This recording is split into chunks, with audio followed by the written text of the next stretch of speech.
additionally. Now let me introduce the participants in the room. Of course, first we have Dr. Tedros Adhanom Ghebreyesus, WHO Director General, Dr. Mike Ryan, Executive Director for WHO's Health Emergencies Program, Dr. Maria Van Kerkhove, Technical Lead on COVID-19, Dr. Bruce Aylward, Senior Advisor to the Director General and the Lead on ACT Accelerator. We have also Dr. Kate O'Brien, Director for Immunization, Vaccines and Biologicals. We have a number of colleagues online as well, and we're being joined by Dr. Soumya Swaminathan, Chief Scientist, Dr. Mariangela Simao, Assistant Director General for Access to Medicines and Health Products, Dr. Rogerio Gaspar, Director for Regulation and Prequalification, and last but not least, Dr. Sylvie Briand, Director for Global Infectious Hazards Preparedness. With this, we're ready to go, and I'm handing to the Director General for the opening remarks.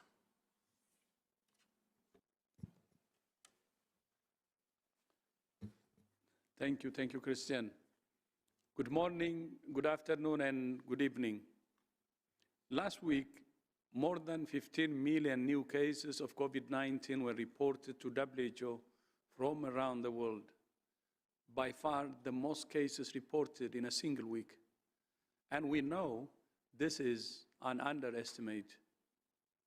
This huge spike in infections is being driven by the Omicron variant, which is rapidly replacing Delta in almost all countries. However, the number of weekly reported deaths has remained stable since October last year, at an average of 48,000 deaths a week. While the number of patients being hospitalized is increasing in most countries, it's not at the level seen in previous waves. This is possibly due to the reduced severity of Omicron, as well as widespread immunity from vaccination or previous infection. But let's be clear, while Omicron causes less severe disease than Delta, it remains a dangerous virus, particularly for those who are unvaccinated. Almost 50,000 deaths a week is 50,000 deaths too many. Learning to live with this virus does not mean we can or should accept this number of deaths. We must not allow this virus a free ride or wave the white flag, especially when so many people around the world remain unvaccinated. In Africa, more than 85% of people are yet to receive a single dose of vaccine. We cannot end the acute phase of the pandemic unless we close this gap. We're making progress.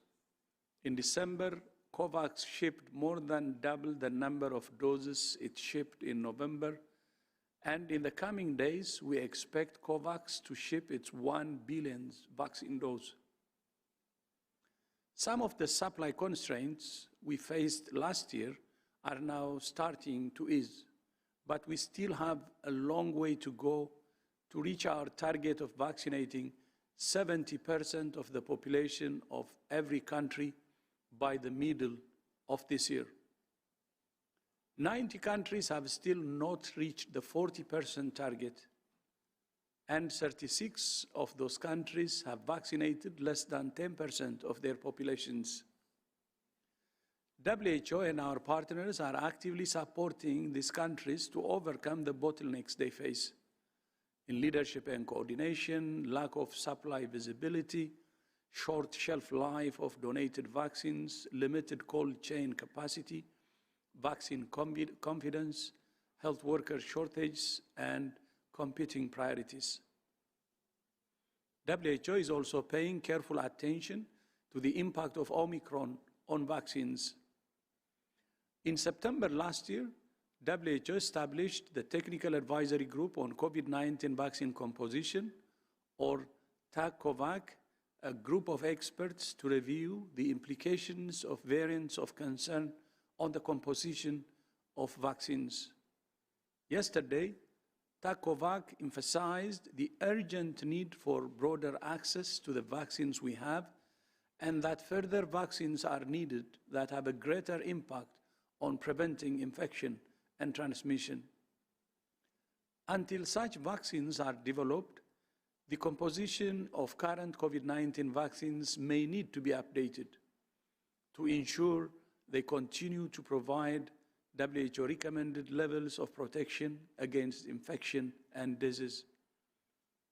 Tag Kovac also said that a vaccination strategy based on repeated booster doses of the original vaccine composition is unlikely to be sustainable. The group also emphasized that while some countries recommend boosters, the immediate priority for the world is accelerating access to primary vaccination, particularly for groups at greater risk of developing severe disease. The overwhelming majority of people admitted to hospitals around the world are unvaccinated. While vaccines remain very effective at preventing severe disease and death, they do not fully prevent transmission. More transmission means more hospitalizations, more deaths, more people off work, including teachers and health workers, and more risk of another variant emerging that's even more transmissible and more deadly than Omicron. The sheer number of cases also means more pressure on already overburdened and exhausted health workers. Protecting those most at risk also helps to protect health systems and health workers, which are once again under increased strain because of the burden of Omicron. A study published last year showed that more than 1 in 4 health workers globally have experienced mental health issues during the pandemic. And data from several countries show that many health workers have considered leaving or have left their jobs because of poor working conditions, insufficient staffing, and the distress of making life and death decisions every day under intense pressure. Health workers have done their best to protect us for 2 years. We must all do our part to protect them by getting vaccinated and by taking precautions to prevent becoming infected or infecting someone else. And we must remember that COVID-19 is only one challenge that health workers face every day. Taking the pressure off health systems will enable them to deal with the many other challenges they face, including providing care for pregnant women. Yesterday, WHO hosted a global webinar attended by clinicians from around the world on the clinical management of COVID-19 during pregnancy, childbirth, and the early postnatal period. Pregnant women are not a higher risk of contracting COVID-19, but if they're infected, they're at higher risk for severe disease. That's why it's vital that pregnant women in all countries have access to vaccines to protect their own lives and those of their babies. We also call for pregnant women to be included in clinical trials for new treatments and vaccines. Fortunately, mother-to-baby transmission in utero or during birth is very rare, and no active virus has been identified in breast milk. We're also concerned by reports from some countries about women who have been separated from their newborn babies, which is unnecessary and can be harmful to the health and well-being of newborns during the critical first days after birth. All women have the right to a safe and positive pregnancy and childbirth experience and need high-quality, respectful maternity care. Christian, back to you. Thank you very much, Dr. Tedros. Let me now open the floor to questions from the media. The first on my list is Jason Bouvier from NPR. Jason, please unmute yourself. Yeah, thanks a lot for taking my question. As Dr. Tedros just mentioned, there are 36 countries in the world that have less than 10% of their population vaccinated. Yes. Can I ask you to speak up a bit, because it's really hard to understand? Yes. Okay, I'll talk louder. I hope this is better. That's good. That's good. As Dr. Tedros just mentioned, there are 36 countries that have less than 10% of their populations fully vaccinated. We have heard a lot about access to vaccine as a barrier, but I'm wondering if you can talk a bit more about particularly those countries that have really struggled to get above 10% vaccinated, and what are some of the other issues that are leading to some of these low vaccination rates? Thank you very much, and I think we'll start with Dr. Mike Ryan. No? Oh, Kate O'Brien, of course, the Director for Immunization, Vaccines and Biologicals. Thanks so much for this question. This is such a critical issue because countries that are struggling to get even above 10%, what this really means is that healthcare workers are not fully vaccinated yet. It means that those who are in older age populations, those who have underlying medical conditions, these are the people at highest risk, are not fully protected yet. And so the reasons for countries which are below 10% are actually quite a wide range of reasons. First and foremost, the reason is around supply that has been constrained, as you well know, over this past year. And any vaccine program is going to struggle to stand up a program if it doesn't know when it's getting doses, how many doses, of which product. So that is sort of the underpinning, the sort of foundational issue that many countries are struggling with. But beyond that, there are a number of issues. And these are in no particular order, but are a range of things that countries struggle with. The first is on financing. A campaign like a COVID vaccine campaign does require funding to deploy to new health workers, to assure that the clinics have the resources that they need, the campaigns have the resources. And securing the funding in a timely and in a predictable way is really important. The second is that many of these countries have weak health systems to start with, or are in conflict settings or in fragile settings. There may be humanitarian emergencies, there may be other issues that the country is struggling with. And so to add on to the deployment of all health services, these other things, healthcare workers who are the ones who need to actually deploy vaccines. Countries are also facing concerns from populations about the vaccines that are being received and deployed into countries. And we've seen a lot of different countries making choices around vaccines. And these are issues of concern to people in the country as well. The other thing is the really strong commitment from leadership of countries around what their targets are, and having decisions in countries about exactly what the targets will be in what time frame. And that's what I think is so helpful about the targets that have been set by WHO to help guide countries around what the trajectory might be. And then a couple of other things that I would mention is certainly the cold chain capacity, where there have been a lot of investments to help countries increase that cold chain capacity to be able to secure not only what is needed for these vaccines, but for other commodities that are coming through in the country. So these are a range of issues that there's no one specific problem that is across all of the countries. It really is a country-by-country tailoring of understanding exactly what the country needs to be able to help the country accelerate vaccination. And we have seen that acceleration, especially when supply is secured and is in a predictable way. Many of the other pieces fall into place. Thank you very much. And Dr. Bruce Aylward, please.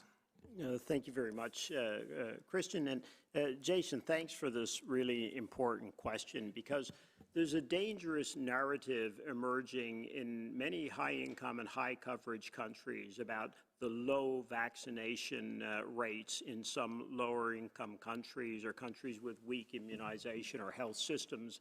And that narrative is, you're hearing more and more, is countries can't use these vaccines, or countries don't want these vaccines, as you mentioned. And so there's 2 points just to emphasize further to what Kate said, Jason. The first is, if you look at those maps and then look at a map of polio around the world or measles, and you'll see that the same countries that have got very low coverage for COVID-19 have eliminated or eradicated polio or eliminated measles or achieved very high routine immunization from other diseases. And so then, Jason, we got to stand back and say, okay, why is that? And a big part of the problem is we've made it twice as hard or 3 times as hard for low-income countries, many of them, to be able to achieve high coverage. We have to be really clear on that.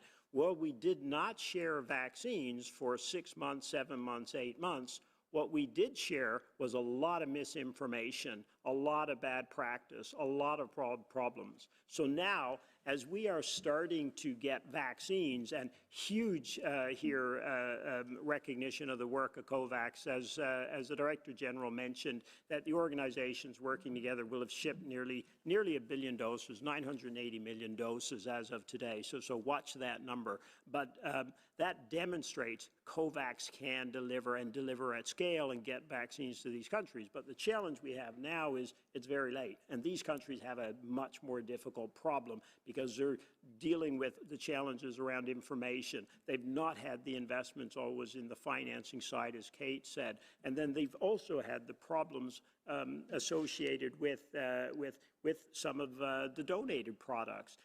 Some countries are sending vaccines that they don't want, and low-income countries know that, and then they have to work with their own populations. They're getting vaccines that have got short expiry dates, which make them very, very difficult to use in complex environments, and expiry dates that are shorter than the countries donating them will actually accept themselves often. So I just want to be very frank, Jason, that these are countries that have, many of them that are red on the map, have achieved very high coverage for immunization against other diseases and eradicate and eliminate diseases. They know how to run vaccination at scale.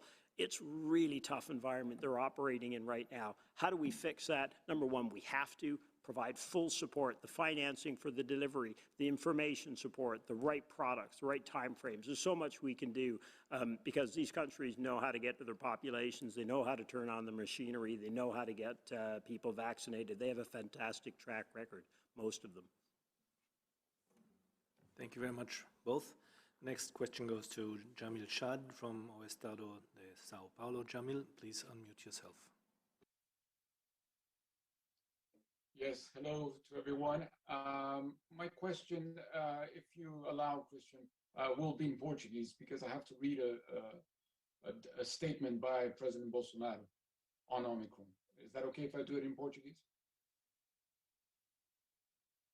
Let us try if that works. Yes, please. We should have Portuguese translation. Very good. So the statement is by President Bolsonaro made today. Omicron has already gone around the whole world, and those who have had it said that it is very fast at spreading, but it doesn't have major complications. According to some people who are serious and not linked to the pharmaceutical companies, they say that Omicron is welcome and could be the end of the pandemic. The fact that President Bolsonaro claims that it has not killed anyone, that Omicron has not killed anyone, and that it could be a vaccinal virus and is welcome, is this a statement that, let's say, tranquilizes you all? Thank you. Jamil, can I ask you to repeat your question as such, please, because we're not quite clear what you're asking. My question is Omicron welcome, as said by President Bolsonaro today? And is it true that it has not killed anyone? Thank you very much. I'm asking Dr. Mike Ryan to start.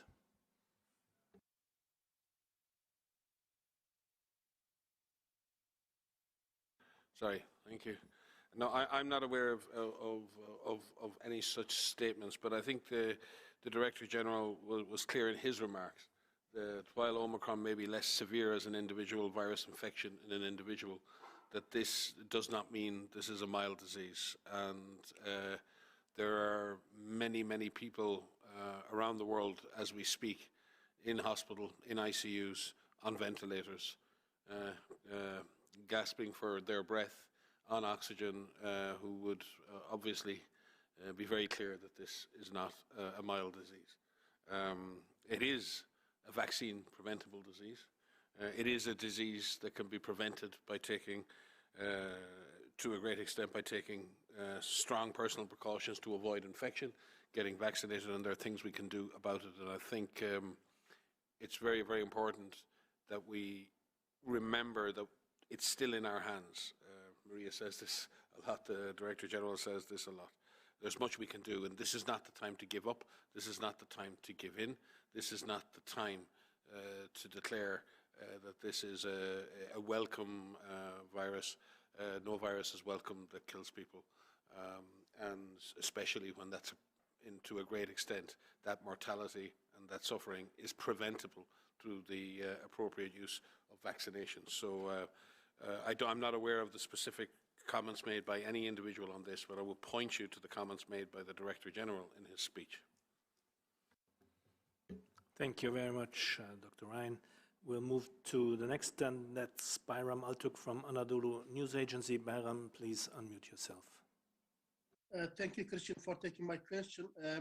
Hans Kluge, the WHO's Europe director, said yesterday that more than 50% of Europe's population will be infected with the Omicron variant in the next 6-8 weeks. So does this scenario apply to the whole world? In other words, do you expect, as WHO Geneva headquarters, that more than half of the world's population will be infected with Omicron variant in the next 2 months if the current trends and rates continue? If your answer is yes, are we able to see light at the end of the tunnel, or is there a realistic hope that the pandemic will end soon because of mass immunity issue? Thank you. Thank you very much, Bayram. Let's start with Dr. Maria van Kerkhove. Yes, thank you. So you're referring to comments made by our RD Euro director on a model that was looking at future scenarios of COVID-19, in particular the Omicron variant and circulation of the Omicron variant. What we definitely see with this variant is that it transmits incredibly efficiently between people. And you've seen that in the epidemic curve that we published last night online. And the Director General comment today, more than 15 million cases reported in a 7-day period. We had to change the scale of the epidemic curve that we published last night because it's such an astounding number. And certainly, if we allow this virus to continue to spread as it is, we will see higher numbers of cases in the coming weeks. I think the point of us sitting up here and speaking every day and doing these press conferences, issuing guidance, issuing strategies, is that we have tools at hand that can prevent something that's predicted in a model from actually happening. We said this in the beginning of this pandemic. There were a lot of models that came out that gave very scary predictions about what would happen if we didn't act, if we didn't take this as seriously as it needed to be taken. We're in that situation again. There is no inevitability about this virus and how it circulates. We have control, some measure of control, in terms of limiting its spread with tools that we have access to: masks, distancing, ventilation, avoiding crowds, knowing what our risk is every day and taking measures to lower that risk. At the present time, we're not able to prevent all infections, but we can limit the spread and we can reduce the sheer number of cases that are occurring right now. We can also reduce the severity of COVID-19 with vaccination, with earlier clinical care, with access to diagnosis to get patients into the clinical care pathway so that they can receive earlier clinical care. So I think we need to look at these models as ways to help us plan, as ways to look at scenarios going forward. And we as WHO are looking at a number of different models, a number of different future scenarios in terms of case predictions, in terms of hospitalizations and deaths, also looking at potential scenarios of how much further this virus will evolve, because the virus is spreading and it's continuing to evolve. But these models are just that. They are tools that help us plan and take direction and take action. So what we are asking is everyone to help us reduce the spread, because the sheer volume of cases is putting a burden on healthcare systems. Because even though Omicron is less severe than Delta, it still is putting people in hospital. It is still putting people into ICU and needing advanced clinical care. It is still killing people. And so the more people that end up in hospital and fill up those beds from COVID-19, they take beds away from other emergencies that need to be cared for as well. And our healthcare systems around the world are significantly overburdened. So we need everyone's help right now to, as Bruce says often, to take the heat out of this epidemic that we're in right now, the latest wave of infections that we see. And we don't have to actually have these models come to fruition. The Dr. Aylward to add, please. Thanks, Christian. And Brian, just to add to the point that Maria made, our regional director is ringing the alarm bell. And if you go on the WHO website and have a look at the epidemic curve that Maria just referred to, it's absolutely staggering. We have not, in 30 years of working on infectious diseases, have not seen an epidemic curve like this before, certainly not with a pandemic-prone virus. And in the face of a staggering upsurge of disease like that, we're hearing two responses. And one group are saying, gosh, throw in the towel, let this thing immunize the world. And we have another group that are saying, and this is led by Maria, wear a mask, get vaccinated. If we make the wrong choice, and the first one is the wrong choice, people are going to pay the price. They're going to be the healthcare workers trying to manage the system. They're going to be the older people who are going to die, as Michael said previously, due to the surging disease. They're going to be the other people who cannot access services that they need. Have a look at that epidemic curve. In the face of something like that, you want to do everything you can to slow this thing down and take the heat out of it. The other thing we have to remember is Omicron is not going to be the last variant. We don't know everything where this virus is going yet. And again, as Maria emphasizes so many times, the more this thing can replicate the way it is now, the more likely we are to be dealing with other, possibly even more challenging ones as we go forward. We need to make the right choice right now. As Tedros has said before, the way forward, you don't leave it up to chance. We have a choice here, and the choice is wear a mask, get vaccinated, do everything you can to slow this thing down so others don't pay a price. Thank you very much, both. Next question goes to Latika Burke from Sydney Morning Herald. Latika, please unmute yourself. Thank you very much, and Happy New Year, team. You will obviously have seen the controversy that Novak Djokovic has caused trying to enter Australia not being vaccinated. And I wanted to ask the WHO's view on vaccine mandates, because we are going to run into this quite often in the future now, where people will deliberately choose not to be vaccinated. But in many countries, there are mandates and they can lose their jobs or be excluded from things. Does the WHO back excluding people from their work places, or indeed professional sports people from playing in competitions if they are not vaccinated? Thank you very much, Latika. We'll go to Dr. Mike Ryan. And others may wish to add. In general, I'm speaking even beyond COVID vaccines. WHO always asks governments to be cautious around the issue of mandatory vaccination, because in most situations, many people who are hesitant about taking vaccines have genuine questions that need to be answered. There's information they need to make a good decision. So the issue of vaccine mandates becomes an issue when a government or when a public health authority has has a clear public health goal which vaccine is required to reach that goal. If that goal cannot be reached because of a high level of people not wishing to take the vaccine, then sometimes governments are in a position where, in order to benefit society through reduced suffering and death, there is a need to bring in measures that incentivize people to take the vaccine, or in some cases have some requirement that a vaccine is taken or given. We have extensive guidance on that through our ethics group. It's very well laid out, and it really clearly states that all measures should have been taken in advance of a mandate to ensure that everyone is adequately informed, that people have the opportunity and time to be vaccinated, and that clearly the public health outcome and the social outcome and the population outcome of a mandate greatly outweighs the disruption to any individual right or any individual freedom. And that has to be carefully balanced.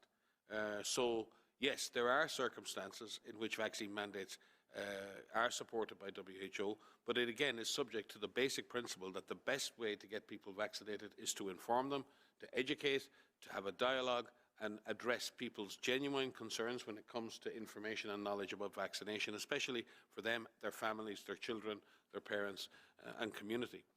So WHO's position, I think, is pretty clear. We see mandates as a last resort in the face, and we've seen, for example, in the last number of months with Delta and Omicron, in the face of a large epidemic in which we know that vaccines will save lives, and we know that vaccines are life-saving, some countries, having done all that they can to convince people to be vaccinated by any other means, feel that in order for schools, in order for workplaces to function, in order for transport to function, in order for society to function, and in order to save the maximum number of lives, they bring in mandates. We always ask that those mandates be clear, be explicit, be time limited, and at the same time to be accompanied by the appropriate risk communication and clarification, and the governments continue to explain to people why they're doing things and continue to try and convince people of the benefits of vaccine rather than reverting to mandates as a single approach. I'm sure Kate has something to say about this, but that would be WHO's principal position on this matter. Mike, I think you've summarized that extremely well. The one thing that I think is really important to add to the issue around vaccine mandates is, of course, there can be absolutely no situation of a mandate where access to a vaccine is not fully and freely available to those who would otherwise be subject to the conditions of the mandate. And I think this is one of the most important parts about our principles in WHO around this general issue of mandates. This has come up not only for COVID vaccines, but for other vaccines as well. And access is free and full access to safe and effective vaccines is the absolute precondition before any consideration of a mandate is made. And that is a grounding principle. It's also a grounding reason why, one of the reasons why there is not a requirement from WHO recommendation around any requirement for crossing international borders, although the status of somebody's vaccination status may be considered by countries with respect to other conditions that may be imposed on people through the course of their travel. So I just really want to emphasize this issue about vaccine access as an absolute precondition for any consideration of mandates. Thank you both very much. Next question goes to Simon Ateba from Today's News Africa. Simon, please unmute yourself. Thank you for taking my question, and Happy New Year. This is Simon Ateba with Today News Africa in Washington.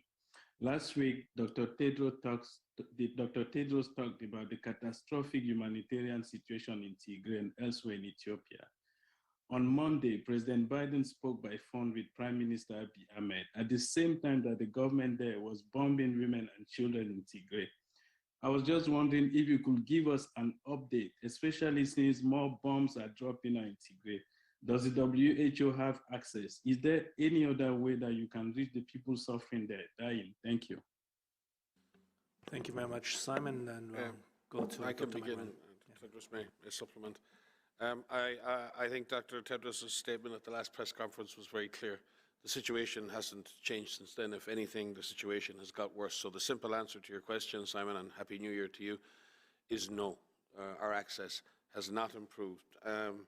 And quite frankly, it's very upsetting here because we look at these numbers and we look at all of this, but we've had contact from doctors working in Tigray, doctors working with patients with diabetes and other diseases. And when you hear personal reports of the fact that we haven't been able to get basic insulin and diabetic treatments into Tigray since last summer, the end of last summer, that at one point insulin is almost stocked out, entirely stocked out. The oral anti-diabetic drugs are almost unavailable. They're running out of IV fluids for managing diabetic ketoacidosis. The doctors and nurses in northern Ethiopia and Tigray can't even manage the most severe complications of a disease like diabetes, which has catastrophic, immediate health consequences for people. It's incredible as a physician, as someone who commits their lives to caring for others. The politics of it are beyond me.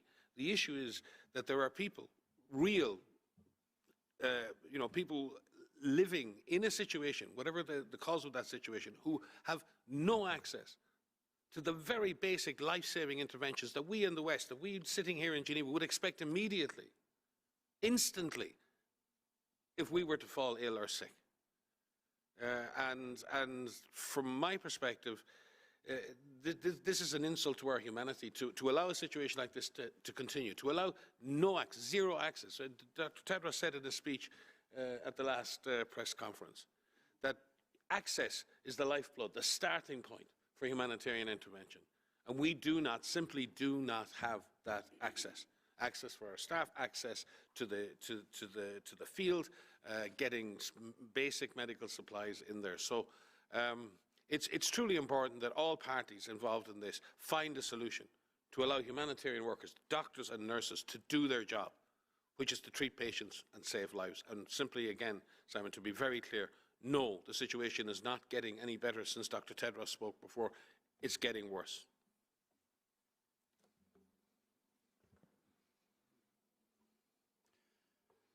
Thank you, Mike, and thank you also, Simon, for that very important question.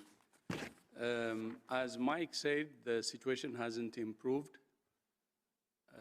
It's actually getting more complicated and deteriorating. We just received, by the way, a letter from a physician, which we don't know, earlier today. And maybe I would like to read part of what he said in that message. I'm very sure that you have been following up the terrible and unimaginable stories of patients in Tigray that have been broadcast in the media. As to diabetes management, we have not received any medication after June 2021.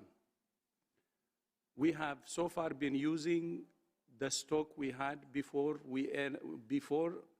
and starting from September, we have started using expired anti-diabetic drugs,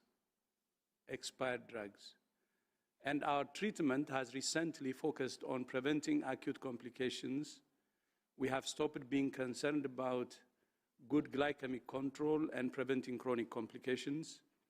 We almost do not discuss about diet with patients, as they have to eat whatever is available. From the report we got from our pharmacy head, we have learned that we're left with 150 vials of NPH and few strips of glipanclamide and other drugs, of course, which he mentions. And he says the sad part is we have run out of the expired drugs. The expired drugs are also finished. With the limited amount of drugs that we have, we will be able to serve for only 2 to 3 days, the next 2 to 3 days. These are the expired, actually. And to make things worse, we have run out of IV fluid, so we're treating even moderate and severe DKA with free water. No IV fluid, so free water. Anyway, it goes on and on and on.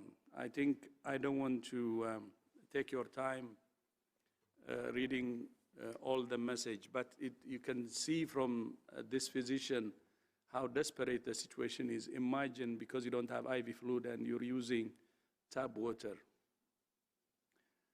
I have said it before,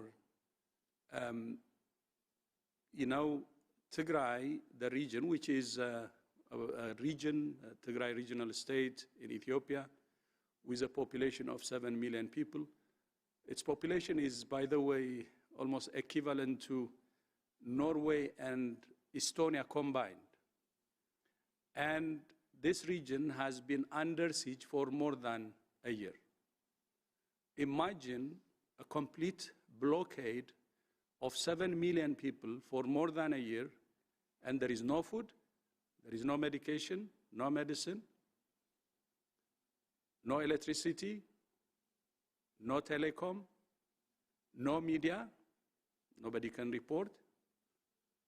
And when there is no telephone, I think accessing families is difficult. No cash, no bank service. And imagine the impact of all this on health. Lack of medicine has direct impact and people are dying.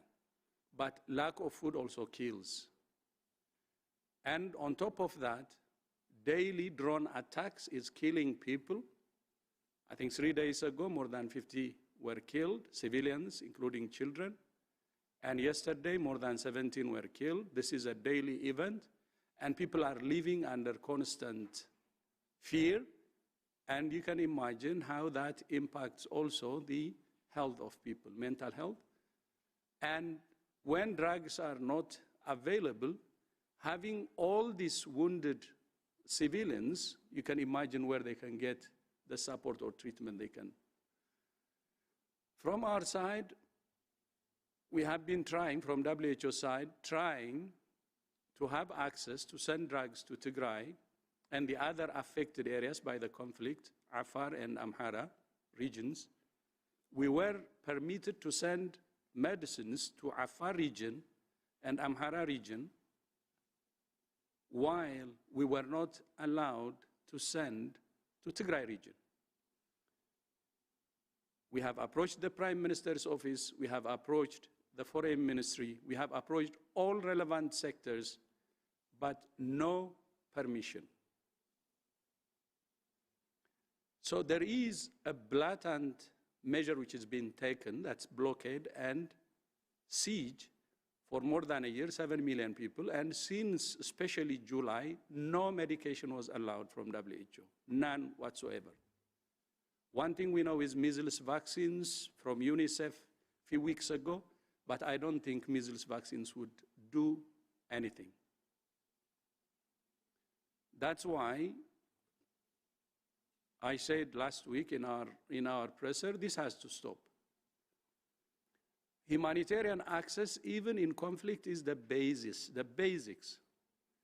Even in Syria, we have access, even during the worst of conflicts in Syria. In Yemen, the same, we have access. We deliver medicines. Here, it's a complete blockade, especially since mid-July, nothing. This is 6 months without medical support, without food, without all the rest of the things I have said. It's impossible. Of course, I am from that region. I'm from Tigray, northern part of Ethiopia. But I'm saying this without any bias. What I'm saying is the truth. What I'm saying is what's happening.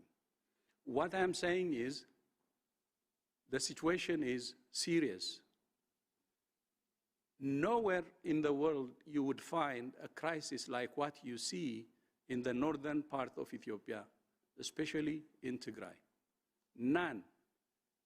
No, nowhere in the world are we witnessing hell like in Tigray. And the international community has to do everything. The basics is to have unfettered access, whether it's food or medicine. Humanitarian access should be allowed at all times, even during conflict. Even conflict cannot be an excuse, because we're delivering medicine in conflict areas while the conflict is raging. So that place cannot be different. And then the other part, of course, this thing should be resolved politically, peacefully. If there is a commitment to resolve it peacefully, there is a way. There is a way to resolve it peacefully and politically. And we know that just respecting the constitutional order, the Constitution, would bring this problem into a peaceful conclusion. And the most courageous choose peace. So ultimately, it's a political solution or peace, which is the answer. But as I speak now, we're deeply concerned from WHO side. We have tried all our best, but we're blocked from sending medicines to Tigray, Ethiopia. And that's so dreadful and unimaginable during this time, 21st century, when a government is denying its own people for more than a year food and medicine and the rest to survive. I thank you, and Christian, back to you. Thank you very much, Dr. Tedros. With this, we come to the next question. That goes to Stéphane Boussard from Le Temps. Stéphane, please unmute yourself. Yes, hello everybody. Thank you for taking my question. You've been talking about the situation which is not any better in terms of vaccine access, about the staggering infection rate. But on the other hand, there's a lot of talks about the midterm and long-term impact of the Omicron variant on the evolution of the pandemic. Do you think there's a chance that we might move maybe at the end of the spring from the fake to an endemic situation? Thank you very much. Thank you very much, Stefan. We'll start with Dr. van Kerkhoff. Mike? Thank you for the question. You know, as I said in a previous answer, we're looking at various scenarios going forward in terms of how this virus, how this pandemic will evolve in the coming weeks to the coming months. We have a lot of information about how this virus behaves, how it spreads. We're learning every day more and more about Omicron itself, how Omicron is introduced into a population, what the population level immunity is in that area, in that country, the vaccination coverage, et cetera. And we're seeing Omicron outcompete Delta in many populations where Omicron is becoming more prominent compared to Delta. To be able to predict what will happen in the spring depends on many different factors. And again, it is up to us how this pandemic unfolds. This virus is on its way to becoming endemic. There's no question about that. But we are very much right now in the middle of this pandemic. At transmission levels that we see right now, at the intensity of spread that we see, at the level of impact that these cases are having on our essential medical services, on essential services, on hospitalization rates, which are increasing in a number of countries. And now, certainly, we see less rates of hospitalization, but the sheer volume of cases is really putting a heavy burden on our healthcare systems. So the impact that we are seeing is really quite substantial. The big question is not necessarily how sharp and how quickly that peak will be in every country, because we see a consistent vertical trajectory where Omicron is. And if you remember, with Delta, when that emerged, we had a similar trajectory, but we didn't have this level of the top of that peak. This is off the charts. How we come down from that, how we turn that peak and the case numbers go down, I think will depend on a number of things as it relates to vaccination coverage, as it relates to population level immunity from past infection, as it relates to the interventions that are in play. So the virus, is well on its way to becoming endemic, but we're not there yet. The other factor that we have to consider is that this virus is still evolving. So what will the next variant look like? And as you've heard us say many times, this will likely not be the last variant that you hear us speak about. So we have a little bit of an unpredictability. We don't have the same predictability like we have with influenza, where we have a typical seasonal pattern. We may get there with COVID-19, but we're not there yet. So we're cautious about making very firm predictions about what may happen, because each country is dealing with this pandemic differently in terms of their strategy, in terms of the implementation of their control measures, in terms of their adjustment of those control measures. And what we need is a collective renewal. The DG said this in his last, I think it was also the last press conference, a renewal to this comprehensive approach to fighting this collective threat that we face. We cannot end the pandemic and have the virus become, quote unquote, endemic in one country while the rest of the world deals with the pandemic. That's not how this is going to work. But how we come out of this, and we will come out of this, because this pandemic will end. When it ends is really up to us collectively. So we not only need to increase vaccination coverage among those who are most at risk in every single country, not just in some, we also need to take measures to reduce the spread. And we have tools at hand. We're just not using them as effectively as we can. So again, it's up to us how this unfolds.